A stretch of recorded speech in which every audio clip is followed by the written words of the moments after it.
সাগরে নিম্নচাপের কারণে হাওয়া বদল, প্রবল বর্ষণে ভিজবে এই জেলাগুলি। জানুন কোন কোন জেলা ভিজতে চলেছে। ভোর রাত থেকে মুষলধারে বৃষ্টিতে লক্ষ্মীবারের হাওয়া বদল, তাপমাত্রা বদলালো কিছুটা। ফলে কাল বৈশাখীর শেষে গরমের দাপট থাকলেও মিলছে কিছুটা স্বস্তির নিঃশ্বাস। কতদিন থাকবে একই রকম আবহাওয়া? বৈশাখের শেষ বেলাতে অব্যাহত গরমের দাপট।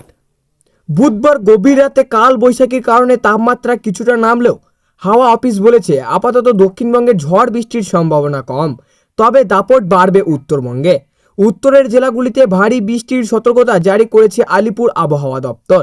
এই বিষয়ে আলিপুর আবহাওয়া দপ্তরের সূত্রের খবর, দক্ষিণ পশ্চিম মধ্যপ্রদেশ থেকে মণিপুর পর্যন্ত একটি পূর্ব পশ্চিম অক্ষরেখা বিস্তৃত, যা পূর্ব মধ্যপ্রদেশ, দক্ষিণ বিহার, গাঙ্গেয় পশ্চিমবঙ্গের উত্তরাংশ এবং দক্ষিণ আসামের ওপর দিয়ে গিয়েছে। সমুদ্র তল থেকে তার উচ্চতা 0.9 কিলোমিটার। এদিকে দক্ষিণ পশ্চিম ত্বক সংলগ্ন পশ্চিম মধ্য বঙ্গোপসাগরের ওপর যে নিম্নচাপ অঞ্চলটি ছিল তা সুপুষ্ট নিম্নচাপ অঞ্চলে পরিণত হয়েছে।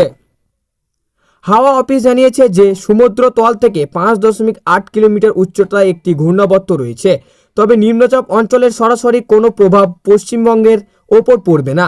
বঙ্গোপসাগর থেকে এই মুহূর্তে প্রচুর পরিমাণ জলীয় বাষ্প স্থলভাগে প্রবেশ করেছে, তাই উত্তরবঙ্গে ভারী বৃষ্টির অনুকূল পরিবেশ তৈরি রয়েছে। দক্ষিণবঙ্গে আপাতত ভারী বৃষ্টির সম্ভাবনা কম। হাওয়া অফিসের সূত্রের খবর, দক্ষিণবঙ্গে বিক্ষিপ্ত ঝড় বৃষ্টির পূর্বাভাস রয়েছে। আজ বীরভূম, মুর্শিদাবাদ কিছু কিছু জায়গায় বজ্র বিদ্যুৎ সহ বৃষ্টি হতে পারে। ঘন্টায় 40 থেকে 50 কিলোমিটার বেগে ঝোড়ো হাওয়া বইতে পারে 2-1 জেলাতে। দক্ষিণের বাকি জেলাগুলিতে আগামী 19 মে পর্যন্ত বিক্ষিপ্ত বৃষ্টি চলবে, তবে আজকের পর থেকে আলাদা করে ভারী বর্ষণের পূর্বাভাস নেই এই জেলাগুলি। দক্ষিণের পাশাপাশি উত্তরের হাওয়া বদল রয়েছে, প্রবল বর্ষণের পূর্বাভাস। জলপাইগুড়ি, আলিপুরদুয়ার এবং কোচবিহারে 7 থেকে 11 সেন্টিমিটার পর্যন্ত বৃষ্টি হতে পারে। সেই সঙ্গে ঘন্টায় 40 থেকে 50 কিলোমিটার গতিবেগে বইতে পারে ঝোড়ো হাওয়া। এদিকে কলকাতাতেও বিক্ষিপ্ত বৃষ্টি চলতে পারে, ফলে পারদ নেমে আসতে পারে কিছুটা। তো সুপ্রিয় দর্শক, এই ছিল আজকের আবহাওয়া খবর।